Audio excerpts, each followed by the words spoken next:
唉，好，喂，大家好，我係 Vincent，今日又同大家講下間屋啦，今日同埋又講下屋企啲貓貓先啦。即係首先咧就多謝晒各位網友先，即係其實咧我冇諗過咧，即係講下間屋咧，講下啲貓咧都有咁多人睇，即係尤其係貓啦，因為自從咧接咗呢隻阿媽媽翻嚟之後咧，真係屋企多咗啲嘢搞啦嚇，咁。而且咧就真係好多網友們咧，咁大家都好中意去睇貓貓啦嚇，咁所以就等阿媽媽咧一齊出嚟上鏡先，係啦，咁啊 say hello 先，好啦，咁咧其實咧就仲有兩隻 B 啦，咁啊喺後邊，好多人再問我叫咩名啦，咁呢邊咧媽媽就叫媽媽啦，咁呢邊咧阿仔咧就叫 Nell 溝鳥嗰個鳥，係啦，咁咧就係佢啦。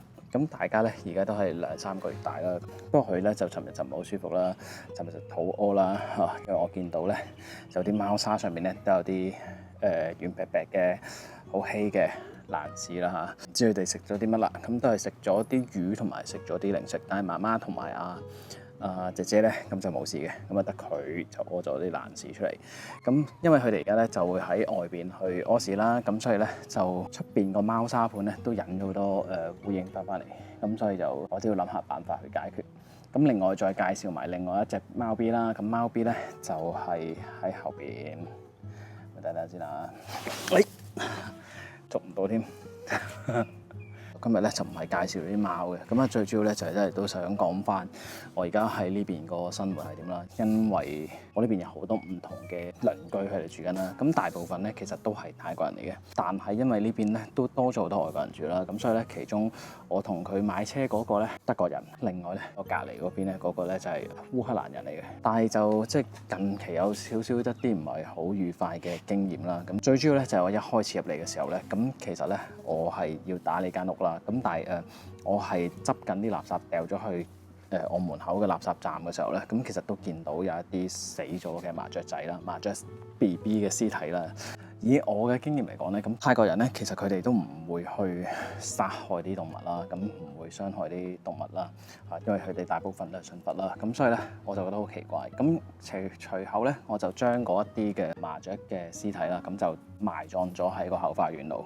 咁呢件事其實我自己本身心目中有個推斷嘅，即係頭先所講，其實我都唔覺得呢啲係泰國人去做嘅。但係因為當我去傾個租契約嘅時候，或者放租嘅時候，我當初咧就係接觸我隔離嗰位鄰居，咁佢幫呢一位嘅屋主去打理呢間屋嘅，咁所以就我有理由相信咧，咁其實就係佢幫佢打理屋嘅時候，或者我已經決定租嘅時候咧，咁佢清咗呢一度啲雜物，包括就係嗰個雀巢。呢個純粹我自己推斷嘅。咁但係其後亦都有發生一啲唔同嘅嘢啦。因為當初我啱啱住入嚟嘅時候，咁我舊屋嗰度未退租，咁其實咧呢邊係冇 WiFi 嘅，所以就我要問隔離屋另外隔離嘅泰國人去借個 WiFi。當我就借到成功之後啦，咁我隔離個烏克蘭嘅鄰居啦，咁其實佢都問我你點解會有 WiFi 可以上到網嘅？我話係啊，因為我問隔離屋借咯。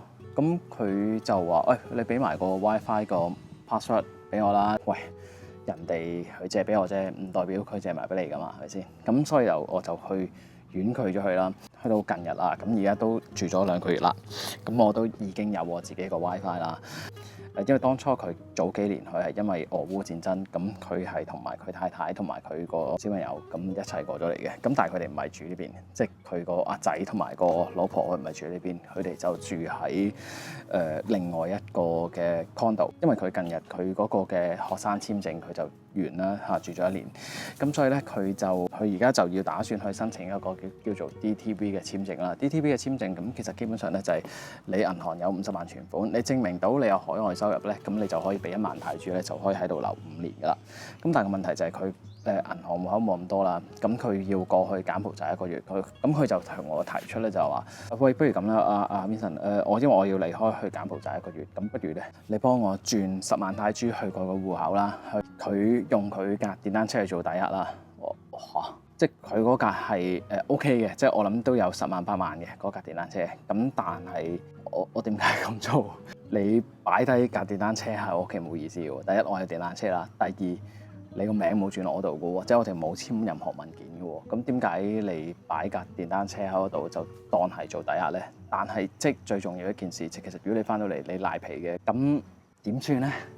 即係喂，好似我偷咗你架電單車咁喎，咁所以我就拒絕咗佢嘅。咁當然即係佢早幾日佢亦都同我講話不如你可唔可以幫我照顧埋我屋企隻雀仔，咁同埋就入邊嗰隻蜥蜴。哇！我唔係日日喺度喎，即係我同佢講，我都拒絕咗佢啦。咁但係佢今日都同我講話，佢話你喺唔喺屋企啊？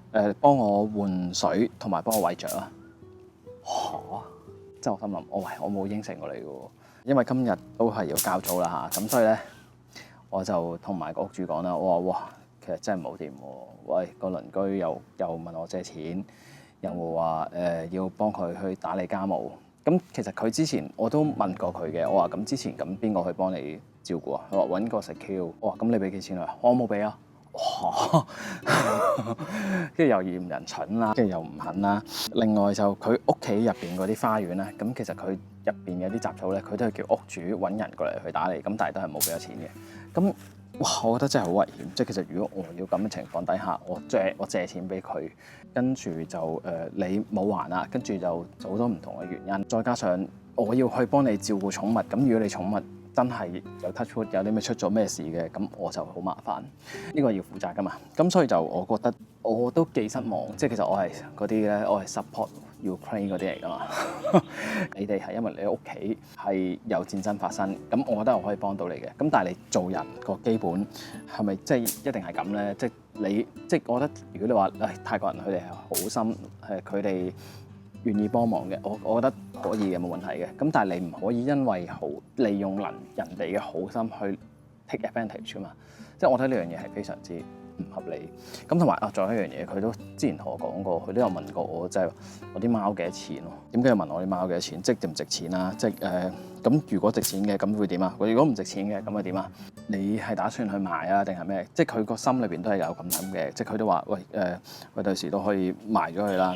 咁我就覺得有啲危險咯，即係如果喺咁嘅情況底下，因為我唔知我啲貓會唔會走咗個隔離噶嘛，即係我覺得好唔舒服，即係可能純粹想知道價錢。最重要一樣嘢就係其實佢之前我入嚟住嘅就其實我未有養貓嘅，咁我都有問過佢，因為佢基本上當係 agent 咁做啦，佢幫嗰個屋主。咁我都有問過我，如果我養貓得唔得啊？咁佢話可能得嘅，不過你係咪真係要養貓？咁如果你真係要養貓嘅，可能要加500喎。我冇，我諗下先嘅。咁當然我住落咗嘅時候，我都有養啦。咁其實屋主亦都知道啦。咁但係我覺得即係養貓同埋屋租掛鈎嘅咩？一係就唔租，一係就租嘅啫，係咪先？咁你會冇理由你話會係喺嗰個情況底下，你會收多咗個租金噶嘛？咁所以就我覺得真係好蠱惑，即係呢樣嘢亦都真係令到我好反感。咁所以我後邊個牆呢度咧，咁我個花園係未打理噶嘛，咁所以我都要盡快咧，我係需要植樹，咁令到我呢度個私隱度係更加高，去保護我自己，咁亦都要保護翻我啲貓，所以就係真係好多時咧，係要住落嘅時候先至知自己有咩需要先至去做，咁所以就睇下可以幾時可以成間可以改晒，咁但係都係逐步嚟。係啦，再次多謝啦，即係其實因為我有介紹嗰啲貓咪啦，咁啲貓咪佢哋真係都好健康嘅，大家都見到。咁同埋即係有網友課金啦，係啦，咁同埋即係有課金買貓糧啦，咁同埋即係有 join 會員嘅啦，咁即係我真係非常之感謝大家，無言感激，唔知講咩好。咁但係即係多謝大家一路上嘅支持，咁我都會繼續去拍多啲貓，可能我都會出街去影多啲貓添，因為我都好耐未揸過相機，因為泰國真係好多貓，但係我一樣會去 update 翻泰國嘅新聞俾大家睇。咁多謝晒大家支持先，咁今日係咁多，拜拜。